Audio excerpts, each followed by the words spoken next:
This is traditional Shabbos cholent, slow cooked, crock pot cooked overnight. And the surprising thing about it, would you believe, this has no meat. This is parve, and I'm going to show you how to make a parve cholent that ranks up there with the best of the meat cholents.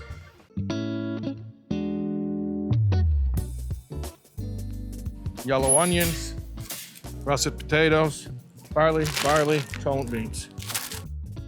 Mendy. Hey, what's up, Rabbi T? How are you? Baruch Hashem. Okay, listen, don't ask questions. I'm making parve cholent. I know you sell incredible meat, but this recipe is a parve cholent, okay? You know, what makes a parve cholent usually bland is that it lacks the fat, right? Okay. I need margarine. You need margarine? I need good margarine. I need your best margarine. Okay, perfect. Thank you so much. All right, now here's another thing. Okay. A lot of stores don't carry it. I need MSG, and I'm not talking about where the Knicks play. I'm a Bulls fan, okay? I need monosodium glutamate. Let's go. When the Chinese find out you're putting MSG in your cholent, it's gonna be next level. Perfect. Paprika, Onion, smoked or regular? regular. This is good. I'm thinking, how do you spruce up a parve cholent? So today we're going to be doing a classic Shabbos staple, cholent. Cholent is a stew that's left on overnight. It's basically because the prohibition of cooking on Shabbos. You can't cook on Shabbos, but what you can do is put something on the fire, or as it were, the crock pot, before Shabbos. It gets to a certain point of cooking already, and then it just stays on the heat over Shabbos. That way you have hot food, but you're not cooking on Shabbos, which is one of the 39 prohibited labors on Shabbos. This particular cholent is a parve cholent. Parve means neutral in the sense of, in Jewish dietary laws, if you want to keep it really, really basic, you have meat and you have dairy, and we don't eat them together. So we keep the two separate. Parve is neither meat nor dairy. Now you're gonna say to me, why in the world would any self-respecting cholent eater want a parve cholent when you could easily just have a nice meat cholent, a Fleishigs cholent?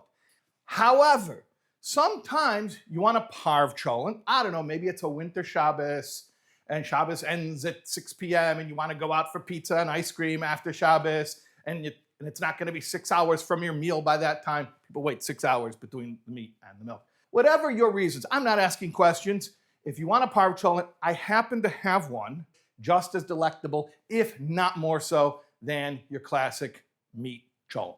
The ingredients on this cholent are very, very simple. Nothing fancy, nothing surprising, except for my one secret ingredient. What do we have? We have onions, we have potatoes, we have beans, we have barley. Then our spices are just salt and pepper, paprika, not even smoked, just regular paprika, little ketchup, MSG, frozen Kishka, and the secret ingredient, the margarine. That's it. That's the whole thing. Now here's what I want to explain to you. Sometimes it's not so much about the what, it's about the how. Because it's all about knowing where to put things. There's levels, you're building, it's a structure, okay? And according to which levels you want to get more heat, less heat, more water, less water, that's how you build it, and that's how it comes out perfect. The first ingredient I'm gonna go with is my onions, and there's a very simple reason for that. With the onions, I'm building a base. I'm coating the bottom of the ceramic crock pot with the onions, because basically, I want them to melt almost. The next layer is gonna be the beans. The beans, because they're hard, they need a lot of heat, they go on the bottom, but I don't want them on the very bottom because I don't want them sticking to the ceramic. The onions are basically creating a coating on the bottom to keep the beans from burning, even though the beans are on the bottom, which is where they need to be. I'm gonna put the onions in here.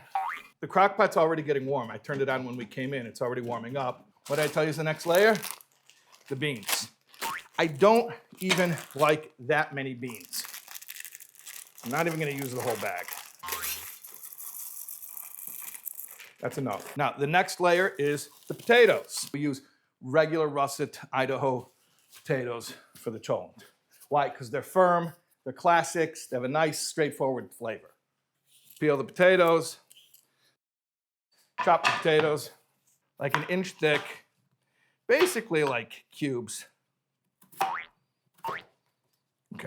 Okay, so like I said, I wanted the onions at the bottom so they dissolve. The beans need a lot of heat because they're hard. Now the next is the potatoes. So I want the potatoes also, if they don't get heat, they'll be hard, but I don't need them to be as exposed to as much heat as the beans. Some people, they mix it up before it even cooks. That's ill-advised, okay? You want to keep everything on its own level. All right, now we're going to start with the spices. We need a lot of pepper.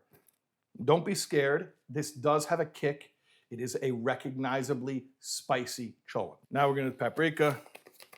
You're going to be scared because this seems like a ridiculous amount of salt, but this is what's required to make it geshmak. Okay, I'm going to put it in my hand. Okay, yeah.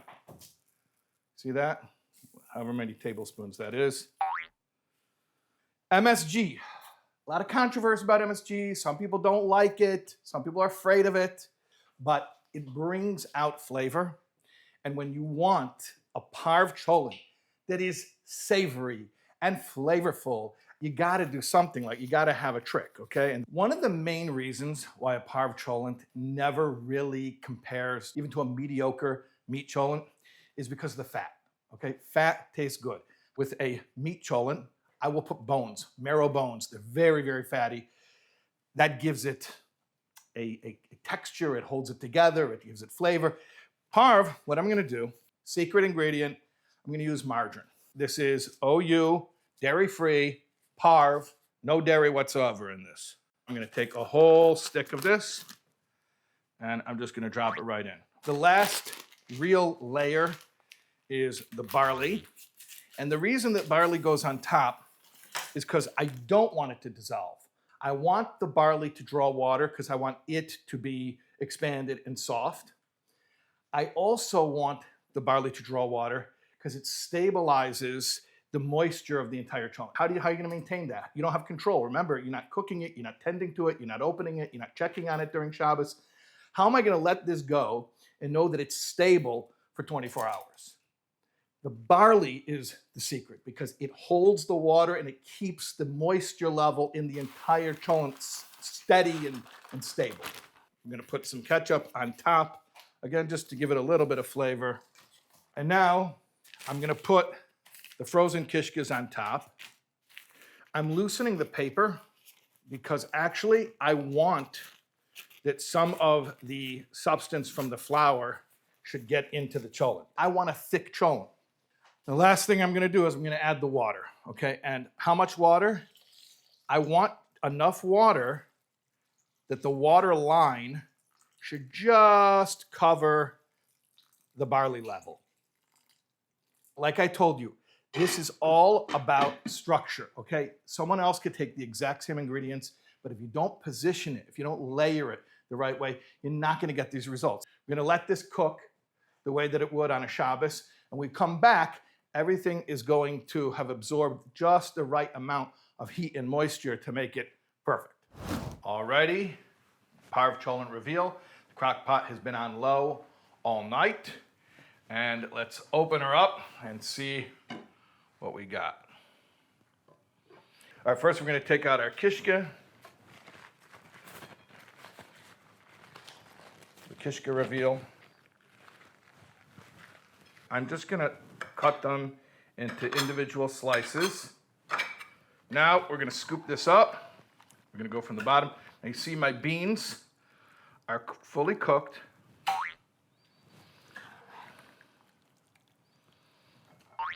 In my house, cholent is served on a plate. Like I told you, my cholent's not a soup, it's not runny, it's not watery.